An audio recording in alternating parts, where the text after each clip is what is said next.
கர்த்தராகிய இயேசு கிறிஸ்துவின் பரிசுத்த நாமத்திற்கு மகிமை உண்டாவதாக. மத்தேயு 14:14. இயேசு வந்து திரளான ஜனங்களை கண்டு அவர்கள் மேல் மனதுருகி அவர்கள் வியாதிஸ்தவர்களாய் இருந்தவர்களை சொஸ்தமாக்கினார். நம்ம ஏசப்பா எந்த பட்சபாதமும் இல்லாதவர். அவரு நீ ஏழையா, பணக்காரனா, அழகுள்ளவனா, அழகில்லாதவனா, நல்லவனா, கெட்டவனா என்று பார்ப்பதில்லை. யாரா இருந்தாலும் சரி, அவரை தேடி வந்து நிற்கும் போது அவர் அவங்க மேல மனதுருகி அற்புதம் செய்கிற தேவனா இருக்கிறாரு.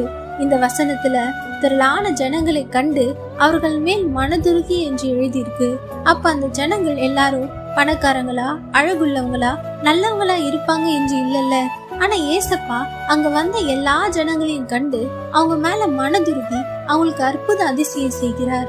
பின்பு வியாதியில இருக்கிறவங்களுக்கு சுகம் தருகிறார். இன்றைக்கு ஏசப்பாவை தேடி வந்து இருக்க உங்க மேல அவர் மனதுருகிற தெய்வமா இருக்கிறார்.